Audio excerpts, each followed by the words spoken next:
Fitin10 Nation, it is day 20. We are officially out of the teens.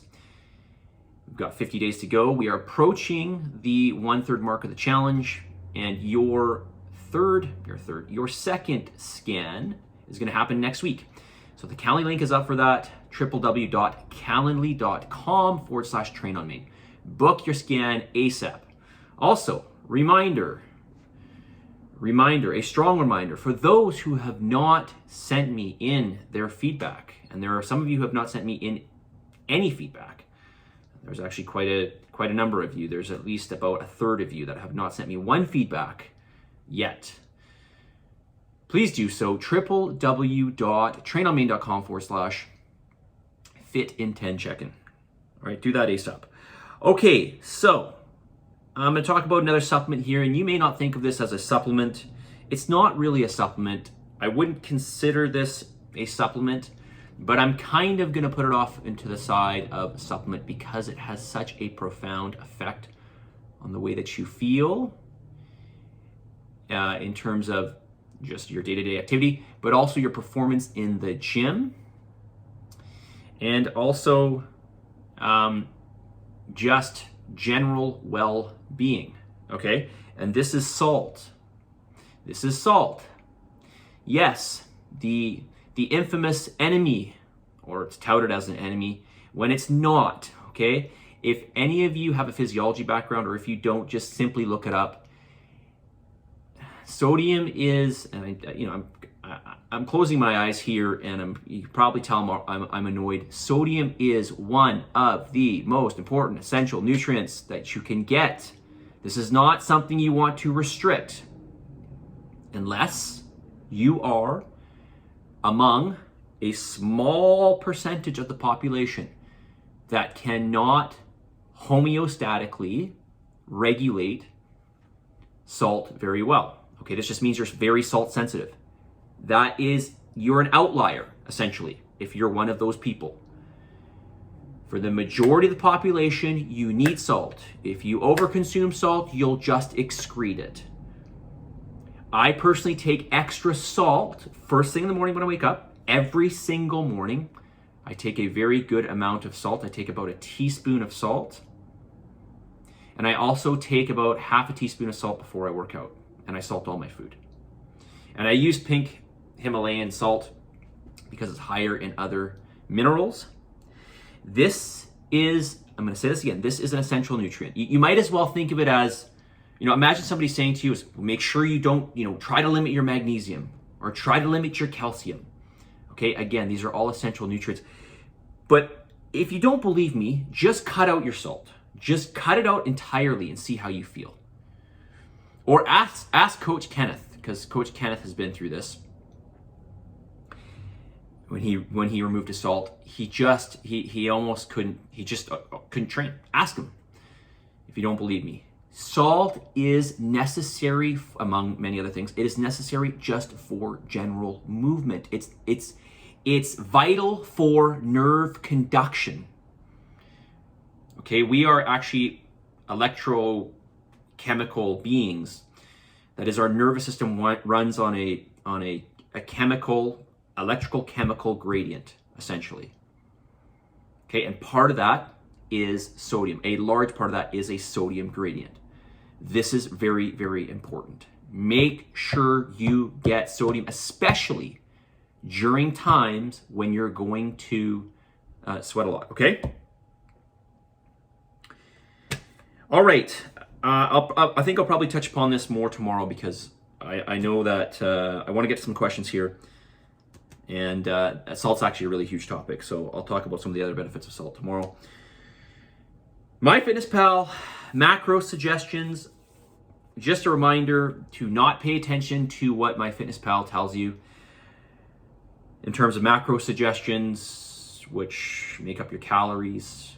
Okay, so just so you're aware, if you're not already aware, every gram of protein contains 4 calories. Every gram of carbohydrate contains 4 calories, on average, contains 4 calories, and every gram of fat contains 9 calories. Okay, this is on average for all 3 of those. If you look it up in a nutritional textbook or online or whatever, That's just the way it is. That's, you know, I'm saying in general because it's actually specifically not the case. Actually, it's an average. Okay, not every protein is exactly 4 calories, but on average it is. Okay, not every gram of carbohydrates is exactly 4 calories, but on average it is. Same with fat, not 9 calories. So when I say that your macros make up your calories, you can simply do the math. Just take the macros that I gave you times your protein by 4,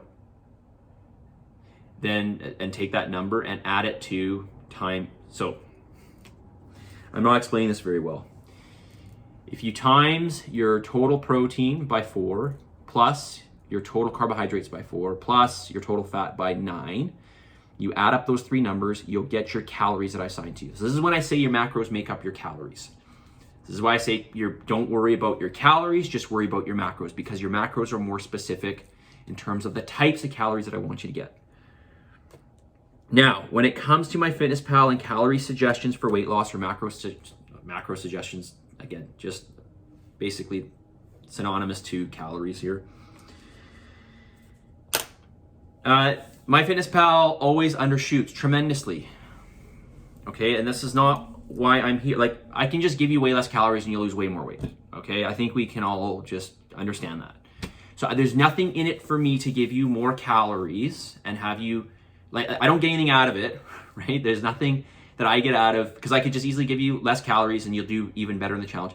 The question is, what is reasonable and sustainable? What is a system that you can do long term, okay? And I say this because I don't expect you guys to weigh your food out for the rest of your life. Of course, if you want to, you'll always be that much more accurate. But I want you to get a good idea of what contains what and how much, so that when you leave the challenge, you have a much better understanding of this when you're deciding what to eat. When it comes to MyFitnessPal, they grossly understate the calories that you should have. Why? Because you're going to get better results. Is this a long-term solution? No, it's not a long-term solution. Any person can be your coach and just say, just eat way less. That's not a solution. That's not a solution. And again, we are not doing weight loss here. This is not a weight loss. We're not interested in losing water and lean tissue. We are not interested in losing water and lean tissue. These things help us to keep fat off. These 2 things help us to keep fat off, okay? Lean mass directly, water indirectly. And I'll go through this in more detail perhaps tomorrow, because I'm almost at, I am at 8 minutes. So you might see I'm a bit annoyed here, but I do get annoyed with the stuff that's constantly just put out there and it's ingrained in our mind, which is the wrong. It's as I said before in previous challenges, this low calorie thing, this super low calorie thing, this incredible deficit that's been ingrained in our mind that we should do in order to lose weight is just like, you know, the Grim Reaper dressed up as your grandma. Okay? It's not what you think, is my point. It's not what you think. Okay. Let's get to the message of the day. Now, with everything I just said, easy does not change you. That is the message of the day. Easy does not change you. So we got to put the effort in, but we want to think about health and we want to think long term. Think about your health and think about long term. That was the primary strategy above anything when I put this challenge together. Okay, so how does easy doesn't change you? Easy doesn't change you because this challenge requires you to do the work. And I don't mean physical labor. I'm just talking about the consistency and being on top of your food and the training and everything like that. Okay, so easy doesn't change you. You have to put the effort in, have a set plan, just like you would if you were to open up your own business. You need to have goals and set plans and a clear path on how to get there. And a clear path on how to get there. Not winging it. Okay? So, I never said this challenge was easy. In fact, in the beginning, I said if you're not prepared to do this, I don't suggest you join the challenge. All right.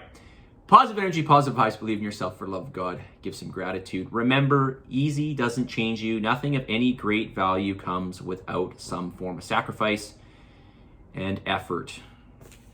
Okay? Positive energy, positive vibes, believe in yourself, for love of God, give some gratitude. I know I just said that, but I'll say it again. Have a wonderful day, you guys. I'll talk to y'all soon.